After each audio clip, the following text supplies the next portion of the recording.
Hi there, welcome to the Bureau channel. Thanks for watching. I'm Matt and I'm here at the beautiful Sorrento Beach Club and Kite Centre here in Phan Rang.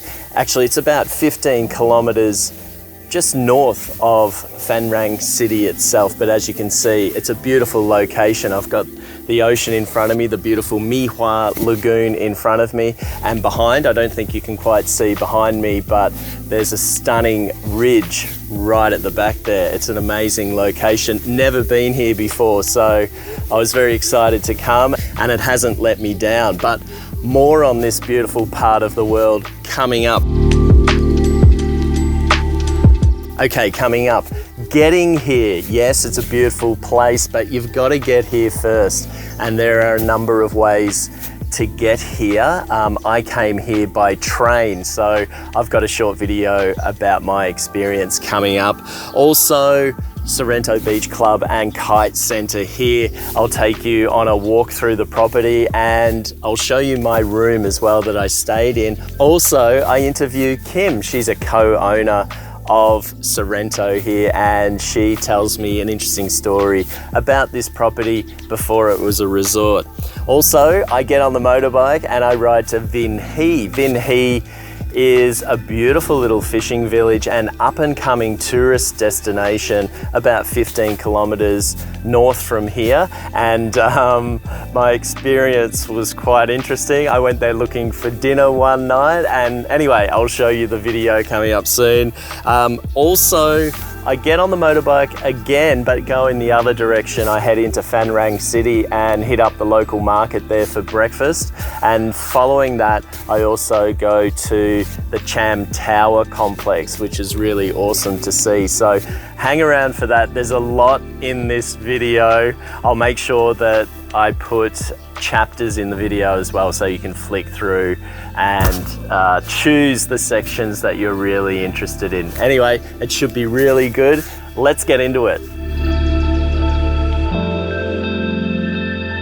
Okay, so getting here, I came here by train. I got a soft seat, it's called, with air conditioning, and it cost me about 300,000 dom. That's about 15 US dollars, I think.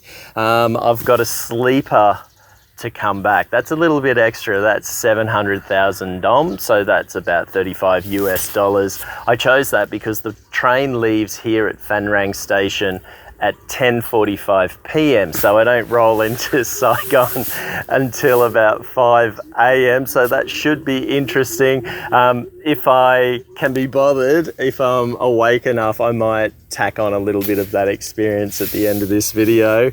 I don't know, I've never done it before.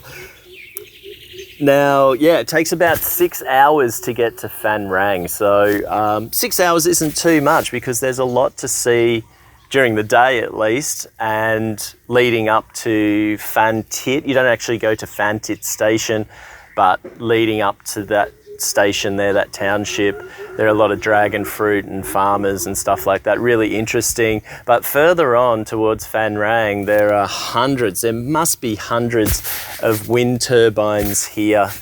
It's something like 300 days of the year that Phan Rang, this area here at Phan Rang, gets wind. There's also a lot of solar panels as well, solar farms, so it's really interesting. Anyway, here's my experience of the train trip.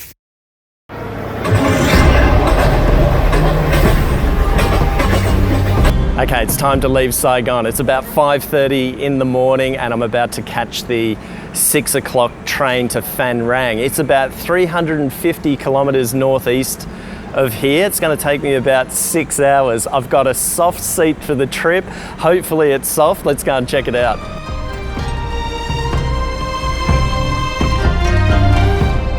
It's all aboard the Reunification Express. Not only am I about to catch a glimpse of my digs for the return trip, I'm also going to learn that express means different things around here, but the seats look passenger friendly. I wish I could say the same about the dogs. You're a cute dog. Oh, no. Before we get rolling, I have some time to check out the amenities. Sink, check. Hot and cold drinking water, check. Toilet, check. cho mắc hơn. Okay, so we got underway bang on 6 o'clock. It's about the only thing that I know of that starts on time in Vietnam, and I thought I'd come out and enjoy the air conditioning a little bit because it's a little bit hot in there. The aircon is not too bad, but we were sitting around for a little while, and I thought it'd be a good idea to come out here and enjoy the breeze coming in. And it's also good to know that there's not really much between me and the tracks below, to be honest, but I'm just gonna have to put my faith in it, I guess.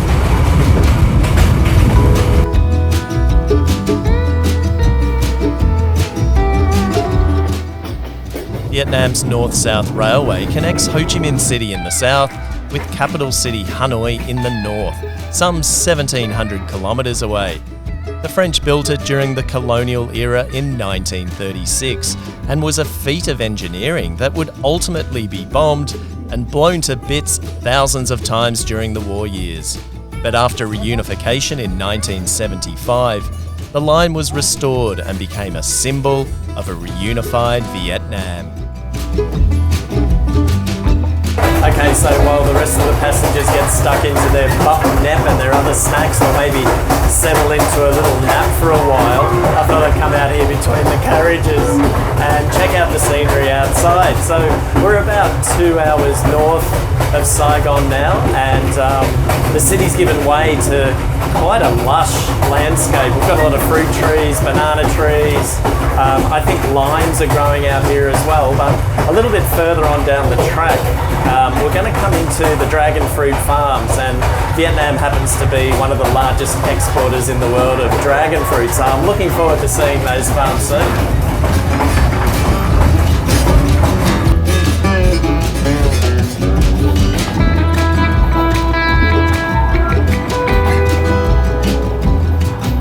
Not only did those industrious French bring trains, they also brought dragon fruit to Vietnam in the 1800s, although this cool-looking fruit wasn't grown here commercially until the 1980s. Today, these farms yield around 1.5 million tonnes per year and contribute $1 billion to the economy. But the pandemic has had a devastating impact on the farmers, and recent import bans by China, Vietnam's largest market, have left Vietnam with dragon fruit it simply can't get rid of. Just looking out the window at all the dragon fruit here, we're about 4 hours northeast of Saigon, and we've got about 2 hours to go until we get to Phan Rang. And oh look, I haven't been on the train here for about 4 or 5 years. I haven't been through these parts for a long time. And I think there's even more dragon fruit here. So the next time you have a dragon fruit juice or dragon fruit in your fruit salad, it's a good chance that that dragon fruit has come from these parts.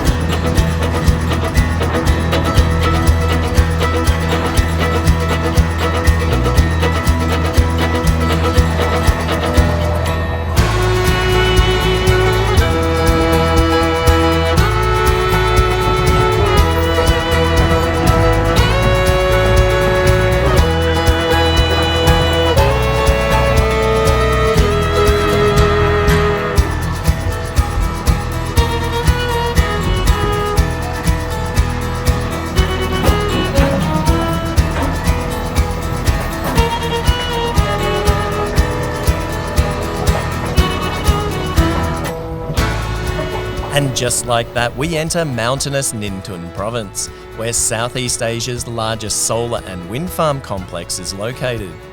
These wind turbines are enormous and fill the valleys and hillsides throughout the province. Beneath many of them are solar power farms that the Vietnamese government hopes will provide 20% of Vietnam's energy needs by 2050. In all, there are 32 solar power projects and 3 wind power projects just like these in this part of the country.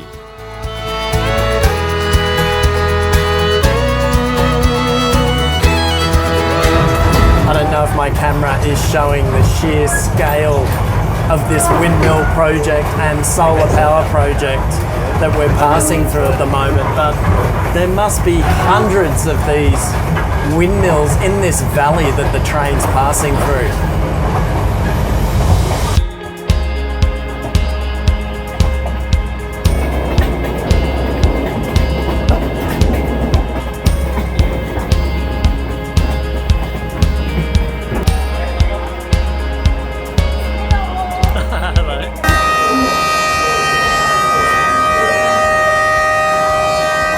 What timing? Well, I made it to Thap Cham station, Phan Rang Thap Cham station,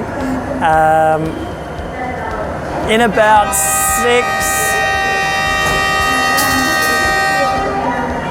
6 hours, and it was pretty good. I had a soft seat, which cost me about 300,000 dong, which is about $15 US. Took 6 hours. It's probably long enough in a seat. When I go back on Saturday, I've got a sleeper. I've paid about 700,000, which is probably about $30, $35 to get back to Saigon. But given that the train leaves at about 10:45 here, I'm pretty happy about that. I'm gonna get a bed and hopefully sleep for most of the 6 hours. Okay, goodbye train.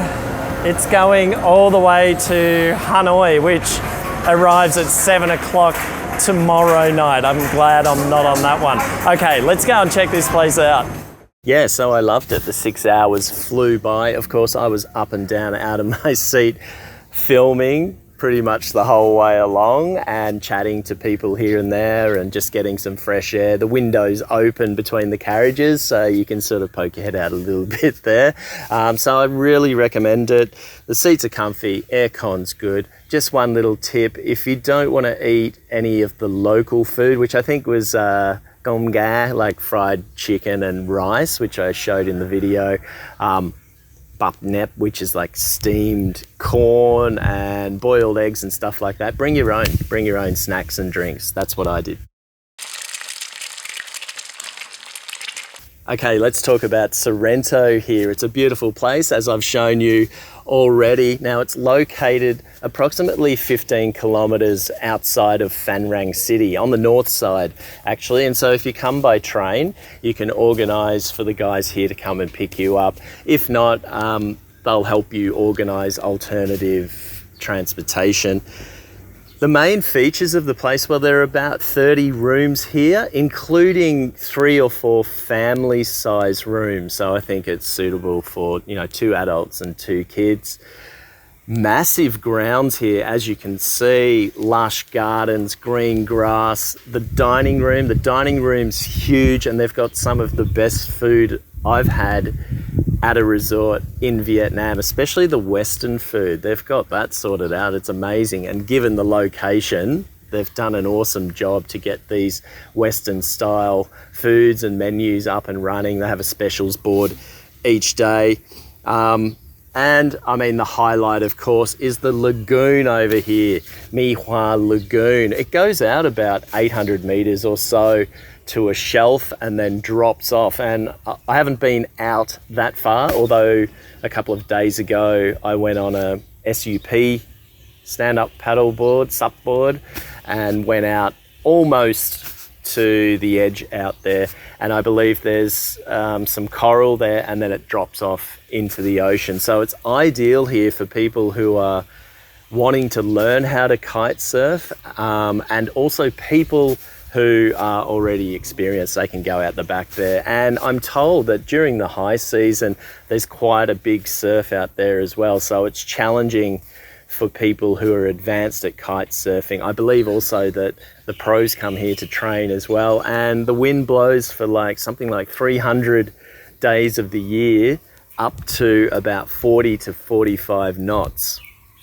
Obviously today, we're heading into the low season in terms of weather and wind for kite surfing, but I'm not a kite surfer, and there's plenty for me here to do and see. Anyway, let me show you around. I've got a video here of a walk through the property and a little bit of the room that I stayed in. Check it out. Okay, so let me give you a walk around the property here at Sorrento, and I'm going to start out on the main road. Behind me in that direction is Phan Rang. It's probably about a 20 or 30 minute motorbike ride away, depending on how fast you ride. And ahead of me in that direction there, eventually you'll come to Cam Ranh and Nha Trang, which I'm told is about 2 hours away, depending on how fast you ride again. I'm going to go there on Thursday, so I'll let you know how long it takes me. But I'm told that there are a lot of really beautiful places to check out on the way, and actually I've just noticed behind me in front of this range here are grapevines. Apparently there's a lot of grape growing that started up in this area, so that's quite interesting. I didn't expect that. Okay, so let's have a quick walk through here. The reception on my left-hand side. At the moment, that's not really operational because it's been fairly quiet, so they ask guests to walk straight into the property here. And I'm just going to go through the parking, past the gardener, good morning, and up some stairs here into the main entrance. And what you're greeted with immediately is beautiful gardens, and I can actually see the ocean. It's probably about 150 meters away, but just look at these gardens, absolutely beautiful. They're in flower at the moment. Now this is the main pathway here, and I have rooms just behind me and either side, so it creates this sort of courtyard protected area. It's very quiet at the moment in terms of weather. This place is a kite school, and also just for people who are really keen on their kiting. So it's set up for that. And here's the pool. The pool is beautiful, a welcome sight. It's only, while I'm filming this, it's only about 8:30 in the morning, and I'm looking at that already. I'm pretty keen to get into that. But as you can see, the gardens are lush. There's heaps of ground cover. They've got great grass, so it's ideal for kids as well. And you'll get to see in a moment down towards the water how suitable it is for all people actually, but especially for kids down on the grass, because kids don't get much of an opportunity to run around on the grass in Vietnam. So we're about halfway through the property already, and to the right hand side over here is all the kite surfing stuff, the kite school, and where the instructors hang out and where you go obviously to get your gear. And on the left hand side here is the restaurant and bar. Now I've eaten here twice already. I had lunch last night, dinner last night and breakfast this morning. So awesome food at great prices. You don't have to leave the place.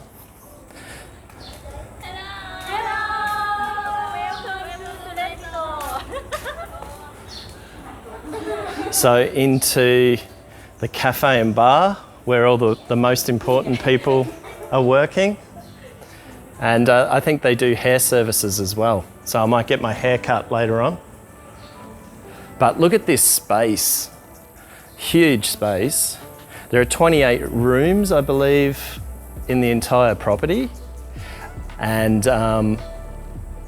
there are also family rooms available as well.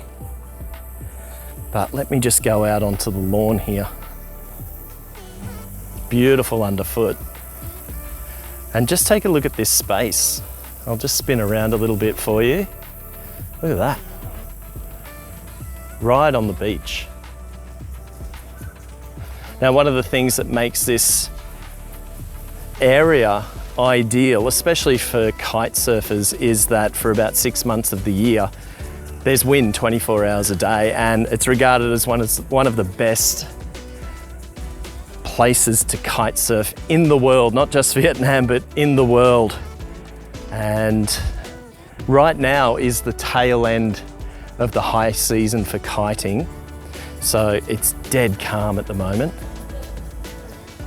But have a look at that. And so out here there's a lagoon, and it's, depending on the tide, it's about waist deep in most parts. So it's ideal for beginners, someone like me. I'd probably carve that up pretty easily, I reckon. And then beyond that, there's beyond the reef, it drops off, and They tell me that during the year at some stage they get surf there, so, and quite a large surf as well. So that's for the kite surfers who are obviously more advanced. But look at this, and I gotta say, I'm enjoying the peace and quiet. Okay, so I'll keep walking along here and just show you a little bit more of the kite school. I gotta say though, this grass here is magic, and there's lots of shade.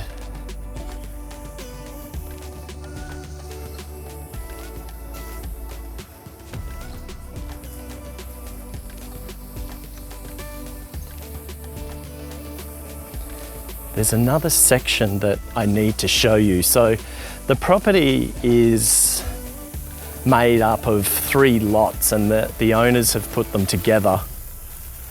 So it's one large property that's 1 hectare, so it's a decent size. And I'll go back along here. I haven't got any shoes on, so I've got to watch what I step on. And back around here, there's a whole bunch of pathways here that lead you through these beautiful gardens. Apparently there's about 4 gardeners on at any given time, and obviously maintenance staff as well. Now, hang on. Through here we go.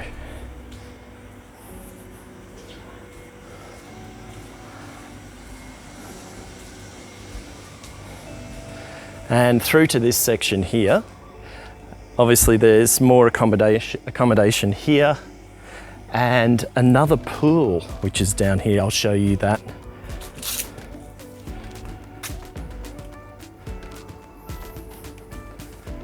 But look at this, this is even more dense here. The foliage, the flowers and plants, the tropical plants that are here.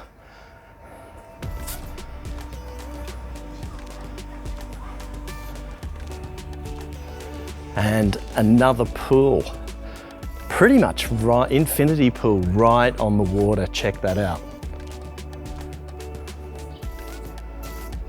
It's beautiful.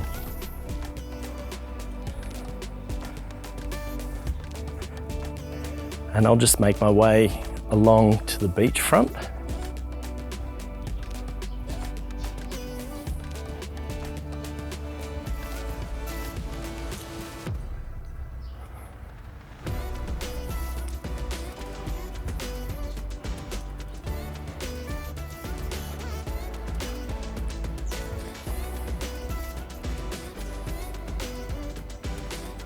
And there you have it. At the beach, right on the beach. Almost, well, at the moment, with my very own infinity pool. So there you go, how about that?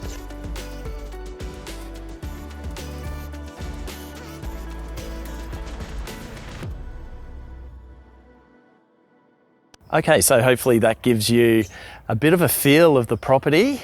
And I'm gonna take you for a walk around my room in just a moment so you can check that out as well.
So there you go, such a beautiful location here. It's amazing. If you get a chance, come and check it out. I just want to take the opportunity to thank Andrew and Kim and all of the staff here. They're amazing. The local staff are just from around here. They're friendly, they're fun, they're great cooks, and their service quality is awesome as well. There's nothing more that you could really ask for, to be honest. Now, speaking of lovely people, I managed to grab a hold of the very busy Kim. She's a co-owner of Sorrento here, and she told me some interesting things about this property, including what it was before she turned it into a resort. Hi Kim, nice Hello. to meet you. Hi Matt, nice to meet you too. Yeah, it's a beautiful resort you have. Thank you. Yeah, I love it. I just want to ask you a few questions. Yes, Yeah. please. So what makes Sorrento Beach Club unique? The best unit Sorrento Club because of we can kite 300 days per year. People can learn kite here. If you kite, you can kite. If you not kite, you can make time to learn kite. Right. So 300 days a year, 300 kite years. surfers can come here Yes. and expect wind and Yes. sunshine. Wow, that's amazing. That's Yes. awesome. But do I have to be a kite surfer to enjoy Sorrento? No, not really. You can be kite surfing, or if you're not kite surfing, you always can come here, enjoy the sea. We have a nice seafood, and we have a green and amazing room and a very good kite surfing. Right. School. How many rooms do you have? We have 30 rooms. 30 rooms. Yes. Okay. And do you have rooms for families as well? Yeah, we have several rooms for big family, like 2 kids or 4 Right. kids and the parent. Awesome. Yes. And there's 2 swimming pools here, so it's good for kids, isn't it? Yes, we have two swimming pool here. Yes. Right, Yeah. amazing. Thank you. So what used to be here before this beautiful resort? It's the resort used to be is a chili field. Right. Yeah, chili field and grapes and onions, Right. green onion, and also coriander. Oh yeah, coriander. I heard Coriander, that's, yes. that's grown yeah, here. so they used to be here. Yeah. Right. So this area is a chili, generally Yes. a chili growing area. Yes. Did you have many difficulties or challenges building this resort? Yes, I have a really challenge to get this kind of side of the land. So difficult to talk with the local here to get piece of land here for 1 hectare to building resource. Yes. Right. Okay, that's amazing. So it was a chili farm, but how did you find it?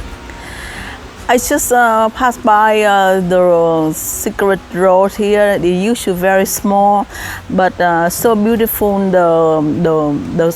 the sea, and that's why I stopped by and check it out and look it, and I in love the place. Okay. Yes, Yeah, area. I can see why. It looks beautiful.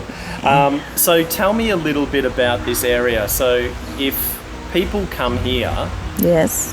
do they have to stay here the whole time? Is there anything in the area? No, not really. If you have enjoy sun and the sea and the area here, you also can travel about 10 kilometers away to Vinh Hy, that you have a beautiful waterfalls. Wow. Yeah, and very mountain people. They are very nice, and you also can go to the floating restaurant. You can eat amazing seafood here, fresh and nice, and also you can see many of at nighttime with the lights and squids. Right. Chris fishing man. So that's in Vinh Hy? Yes, that's just down in the Vinh- road. How far is that from here? It's about 20 minutes Yeah, to right. get there. Yes. Yeah, I went there yesterday. It's beautiful. It's a little cove. Yes. And Yeah. there's fishing boats, and there's Yes. also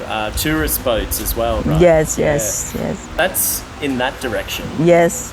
What about in the direction behind Yeah. us near Phan Rang. It's about also 20 minutes or 10 kilometers away from Sorrento. So that is the center of Phan Rang. Right. So Phan Rang is a city center. Okay. So it's amazing city too. Yeah. It's a gorgeous, many nice people and nice restaurant and nice club. Some club. Yeah, lots of things to do. A lot of things to do, This yes. resort is in a really good location. Yes, and yeah. we're not too far from the international airport No. at Cam Ranh, right? Yes, Which Cam Ranh. is- We have a international Cam Ranh airport. You can fly from overseas and come to Cam Ranh, and to get maybe an hour a bit to come here. An hour and a bit. Yes, yes, yes. Amazing. And we're something like 350 kilometres from Ho Chi Minh City, right? Yes, So yeah, we can but get here. How else can people get here?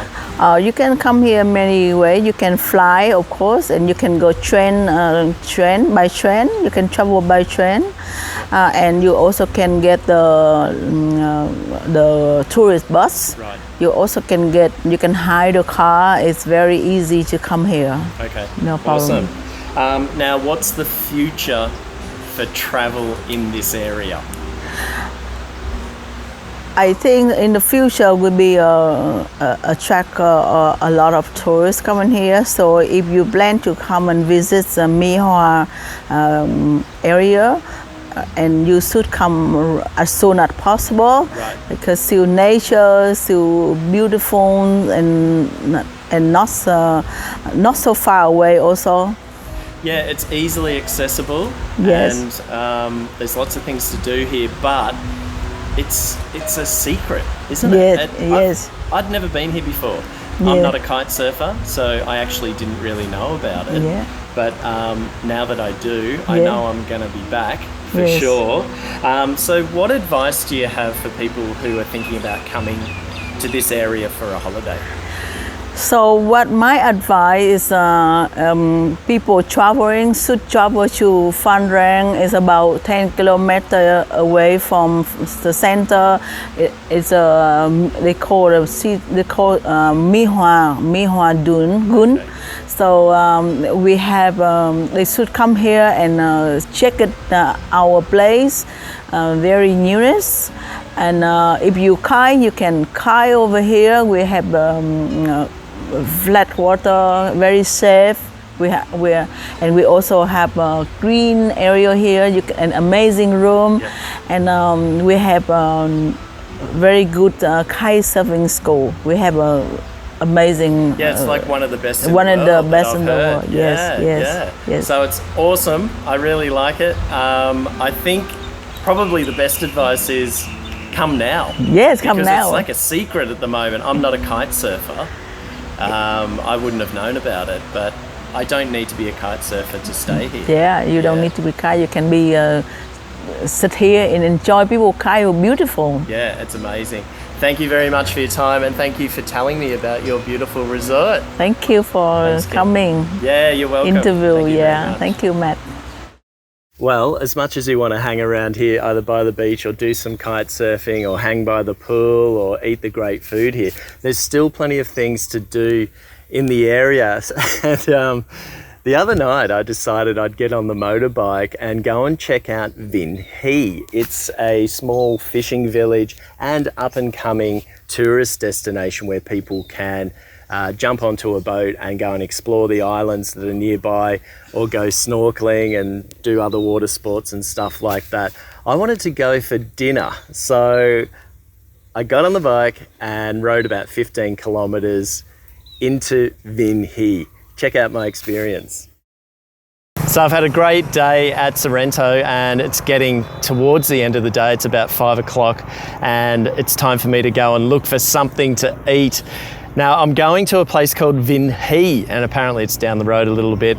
I'm not too sure how far it is. I've got to get a hurry on. Some people have told me it's an hour away. Others have said it's only about 20 minutes, but it's a beautiful little fishing village and also tourist sort of destination place where people get on a boat and they can go out and go diving and all that sort of stuff as well. But I'm told that there should be some really good stuff to eat there. So let's go and check it out.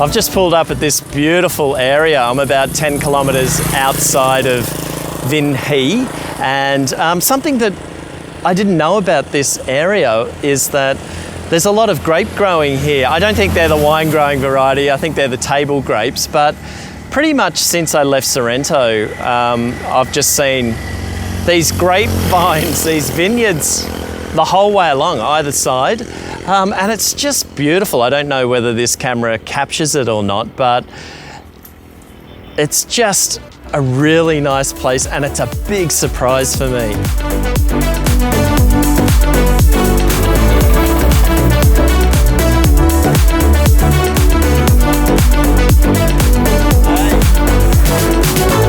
I picked up a passenger. This old chap waved me down 5 kilometres outside of Vinh Hy, so I said, get on, I know the way. He spoke a different brand of Vietnamese, so we just agreed to say yes to everything. I just hope I wasn't aiding and abetting him with running away from his nursing home. Neither of us cared anyway, because we were free, with the sun at our backs and the wind in our hair. Well, in his at least. And then around the next bend, we catch our first glimpse of our destination, tucked away on the banks of a small inlet that in many ways reminds me of the picturesque coastal fishing villages of Japan. So we can't really understand each other, of course, but I think we both agree that we're going to Vinh Hy. Well, I'm driving, so that's where we're going. Around the final bend and across the Vinh Hy Bridge we roll. The estuary leads out to Vinh Hy Bay and the Great Blue Yonder. The contested Spratly Islands are out there somewhere, and beyond those, Palawan in the Philippines. But before I take a quick look around this lovely town and go on the hunt for some dinner, I need to drop off my new mate. I'll say goodbye to my friend just here. That's okay. Yeah, I think he's saying to me he can't speak English, and I said, well, I can't really speak much Vietnamese, but yeah. You're welcome. Okay, take care. Bye-bye. Bye-bye. Bye-bye. Oh, what a cool old dude. That was pretty interesting. I had absolutely no idea what he was saying. Now, time to go and find some food.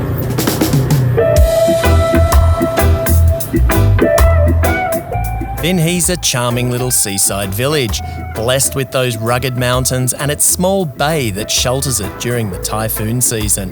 Vinh Hy's managed to stay under the mass tourism radar, yet it's become quite well known among domestic tourists, chasing adventure in the mountains and in the seas. And being just a couple of hours south of Cam Ranh International Airport, I predict it'll become popular with international tourists as well. But for now, it seems nothing in this world could ruin this peace and quiet. Okay, so I was wrong, but the upside to a laugh like that is that the food must be good. I think I've stumbled across the right place in town. Miss Hoa Heaps, Ban Can Jaka. Meanwhile, those cackling customers have got me wondering what else she puts in it. Okay, so I found a place. It's called Wan Ang Hoa Hip, and every person and their dog is here. And Miss Hoa Hip, she's just over there. She's just served me up this beautiful bowl of Ban Can Jaka, and it's a fairly typical dish in this part of the world here. It's a rice noodle soup. It's got some fish in it. Let me have a look at what else it's got. They've given me a bowl of chili and some kind of chili sauce. Let me try. Oh, it's kind of spicy and salty at the same time. Okay, so I'm going to put a little bit of lime in it. Oh, it's nước mắm with, but it's a very light nước mắm. Well, kind of light. It's kind of really salty. I think I'll put a little bit of that in. So, rice noodles. I don't know if you can see that. There we go. Rice noodles. This is the fish here. Little sort of fish cake. And an assortment of herbs. It looks like shallots are in there. And this here. Okay, this might be the fish here. Let me try it. So it's got fish cake, and it's also got fresh fish in it, which is really tasty. There it is there. I don't know if you can see it. It's getting dark right now, so I had to find this place before I got lost. And then I assume that it's dipped in there. But I'm going to tip it straight in. It's tasty. Salty, spicy, fishy. Just what I was looking for. The soup's really good. Soup's really good, and the fish cake is peppery as well. So it's a really nice touch. 30,000 for a bowl of this.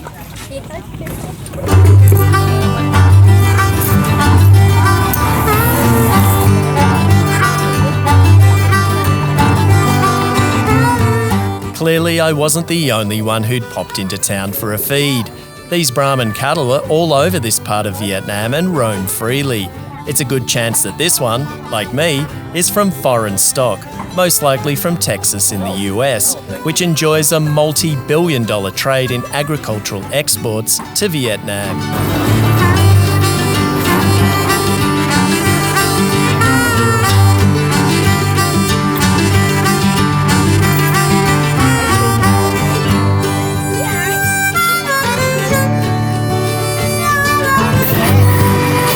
Well, Hoa Heaps Bun Can Jacka. It was super delicious. 30,000 for a large bowl for dinner. It was exactly what I was looking for. I've got a little friend behind or in front of me playing around. Really recommend it if you come to Vinh Hy at some stage and looking for something to eat. It's right near the community square here where a lot of people are out tonight just hanging out in the cool air. It's a really nice evening. It's nice to get out and about. But yeah, she's just over there. Hoa Heap, I recommend that. And then just across the street is, I think it's called Tan Pak. It's like a fruit juice place. And I've just got myself a massive avocado sinto, they call them. It's like a smoothie, avocado smoothie for 20,000, $1. So $1 for dessert and about $1.50 for dinner, so that was really good, and that'll keep me in good stead for the ride home, which I should do pretty soon because it's dark already, and I know that in the next 12 or 15 kilometres or whatever it is, there's going to be goats, probably chickens, cows, and I'm guessing people just hanging about by the road, so I'm going to have my wits about me. So I'm going to enjoy this and then get back to where I'm staying.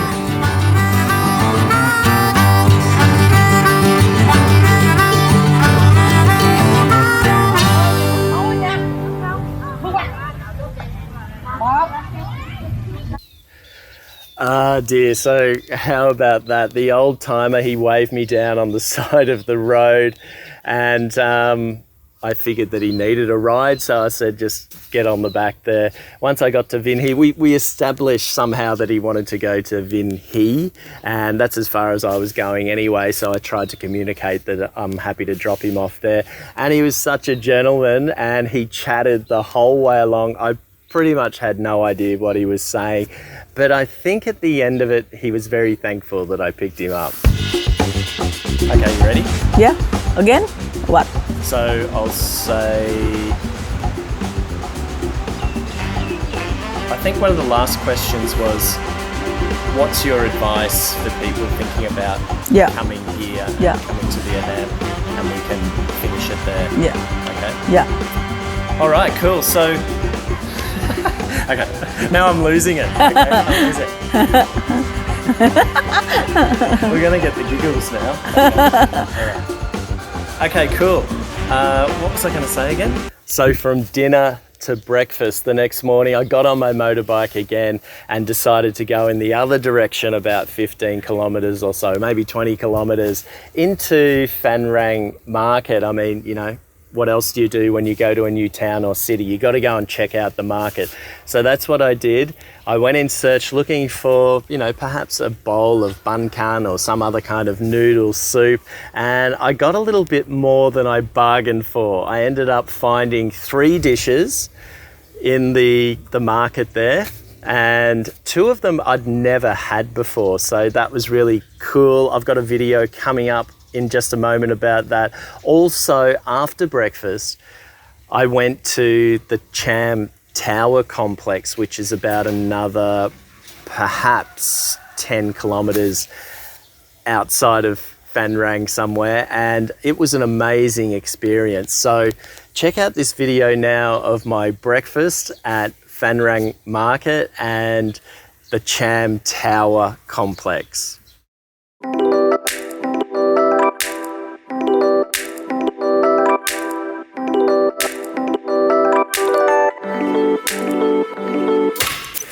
Okay, so I've ticked off a sunrise at Sorrento. The next thing I want to tick off my list is breakfast at a local market, and I think there's one about 5 or 10 Ks in that direction. After that, the final thing I want to tick off while I'm here at Phan Rang is a visit to the Cham Temple complex, but that's back towards the train station, so it might be a few fun and games trying to find that, so I expect to get lost. Okay, let's do it before it gets too hot.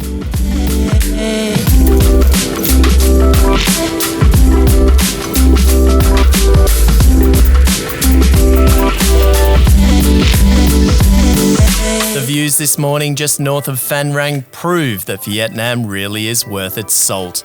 Literally. These are salt fields that produce much of Vietnam's salt. In fact, by 2030, the government hopes these fields will be the country's biggest producer. The area has a centuries-old tradition of producing salt due to the favourable conditions here.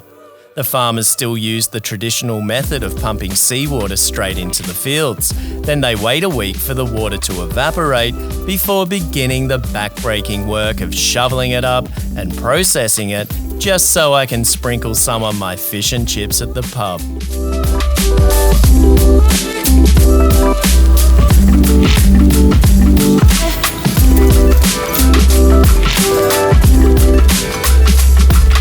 Anyone seen Phan Rang?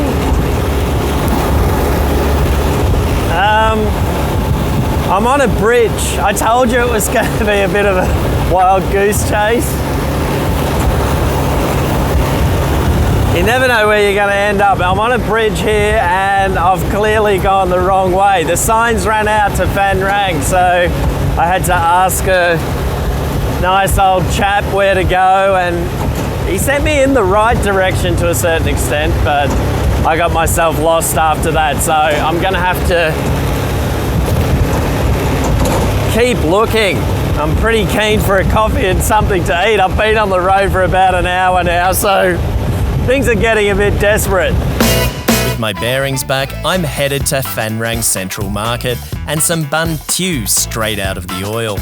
In an alley adjacent to the market, I'm hoping to find a tasty breakfast. But what I'm also about to find are some of the cheekiest market ladies I've ever come across. So you've got pork, tofu, shrimp, mackerel, thịt kho, and muk. So, mop 120 ngàn for one duck. So that's like $6 for one duck. Okay, the market ladies are just going crazy. There's a sideshow in town, and they're okay. I've got something over here. Bun kan is a common dish that can be found up and down the southern coastline of Vietnam, with each town and city having their own twist to this popular brekkie staple. The only question is, what's going to be the twist to this little culinary adventure? Let's try. So I'm just going to sit here and eat with my tea. With nuk mam, and so yeah, what you do is you dunk this into the bowl of soup, and the soup's really tasty.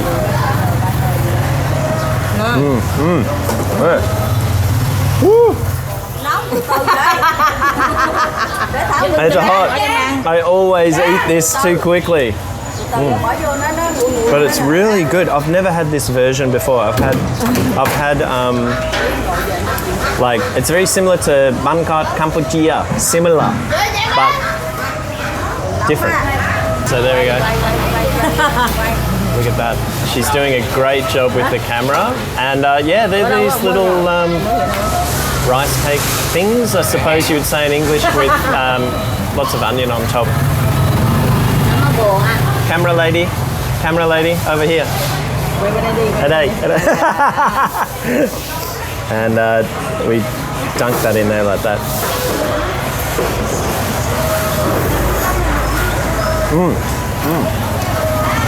I can taste the fish sauce. Look, Mum. It's just all over me now. This was worth the drive. It's worth the drive. Oh, okay. She's done a different one here. Okay, woo. This one's a little bit different. It looks like she's got a little bit of egg. Is this chung ga? Chung. So chung ga she's put on that one. That's a little bit different. This might be the deluxe one. Okay, here we go. Chấm vô, nóng.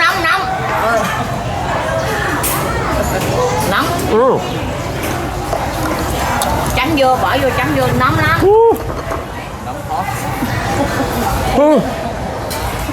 Thảo ơi, thảo lên.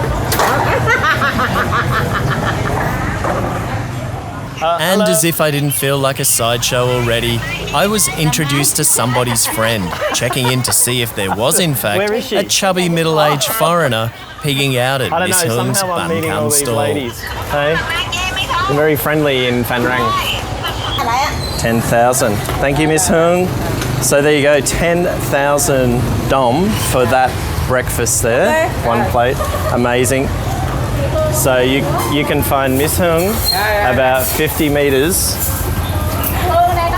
off the main street, off the main drag, at the front of the market, Phan Rang market. Now she's left me here with the stall. There she goes. Bye-bye. Okay, that was pretty intense. Those market ladies know how to get you in. But I managed to check off a second thing on my list to do today, and that was to find some pretty awesome breakfast at the local market at Phan Rang. And I managed to find 3, 2 of which I hadn't eaten before, so that's really cool. Make sure you check it out if you ever come to Phan Rang. Now I'm just going to sit back and have a coffee and take a break from all that commotion, and then I'm going to go on another probably wild goose chase to try and find the Cham temple just outside of town. No getting lost this time, as Klong Garai is just down the street, left, and a few more clicks out of town. But through these gates, like most of this trip, I have absolutely no idea what awaits me. Okay, so I've made it to the Klong Garai towers. There are 3 of them, and they're remnants of the Champa civilization that ruled this part of Vietnam for quite a long time, I believe, around 1,500 years or so, maybe even 2,000 years. I could be wrong, okay, disclaimer. I don't know a lot about the Champa civilization, but I'm endeavouring to learn more, and I've started to read up and research about the Cham people. But essentially, they ruled this part of Vietnam, sort of the central part from, I think Quy Nhon was a capital. That's one of the jets that's flying overhead regularly, pretty much around the clock here, because the East Sea, the South China Sea is nearby, and I think they're patrolling the islands out there at the moment, so I think there's an airbase just here, or they could be coming from Cam Ranh. But anyway, yeah, so it's great to be here. I've started reading up a little bit about the Champa civilization, and it's fascinating, and it was sort of from the, as I said, Quy Nhon down to as far as around about Phan Thiet, I believe. So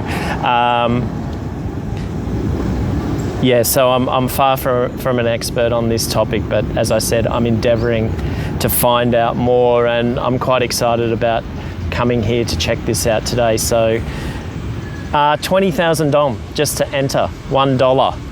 And they say the entrance fee goes towards the restoration of these 3 towers, but I can't help, without even looking at it first, I can't help but thinking that it's too cheap, $1 just to see something like this that is around about, according to this pamphlet here, around about 500 years, no, sorry, older than that, around about, let me do my maths, 900 years old.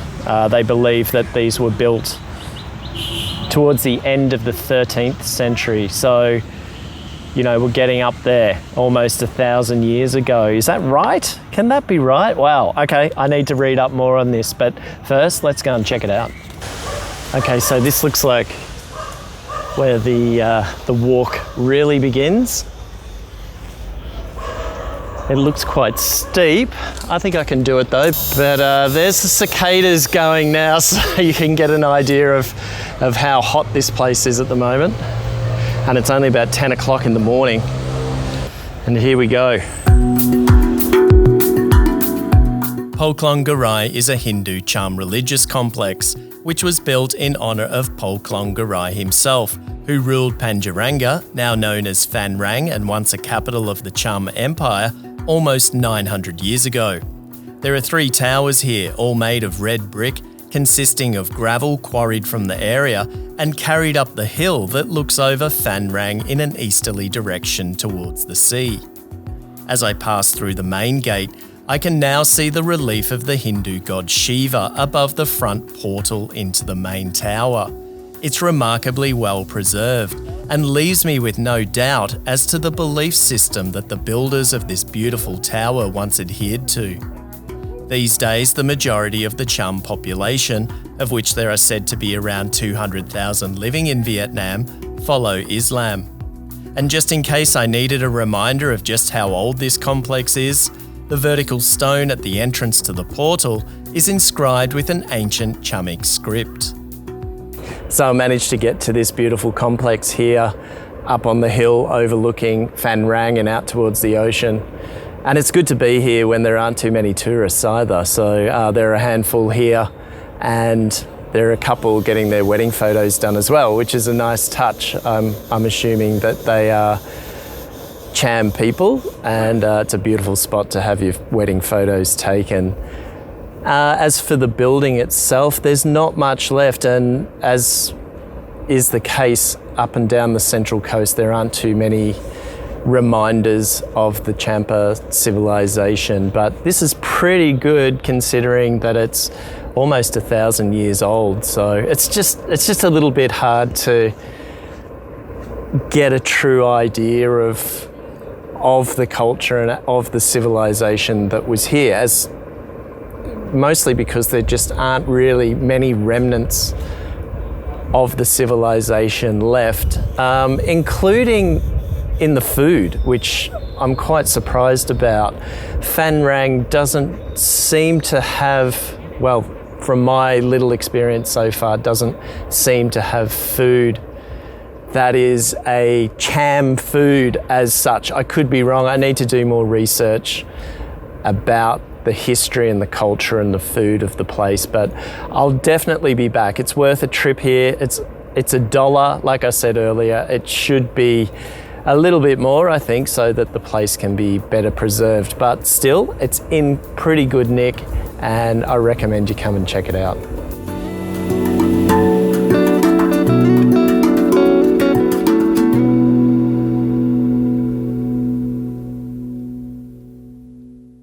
What an amazing experience. You know, just when you think you know a fair bit about Vietnam, it serves something else up.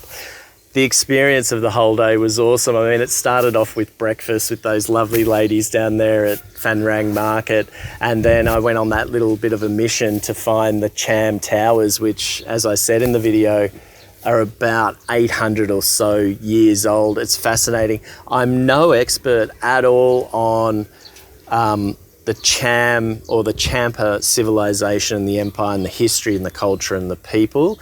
but I've started reading up a little bit more about it and researching it, and I'm finding it fascinating. So look out for more content in the future about that. Well, that's about it. It's been an amazing stay here at Sorrento Beach Club and Kite Centre. Thank you, Andrew and Kim and all the staff here. You've been amazing. You've looked after me. The hospitality is top notch. I recommend it if you're thinking about, coming up this way. If you're living in Saigon or you're a traveller or whatever, check it out. I'll leave links in the description so you can have a look. I don't really want to go home, to be honest, although fortunately I'm getting on the motorcycle again today and I'm doing about a 2-hour drive up to Cam Ranh. So I'll leave you with some footage of that. Thank you for watching. I really appreciate it. And keep an eye out for my next video soon. Ciao.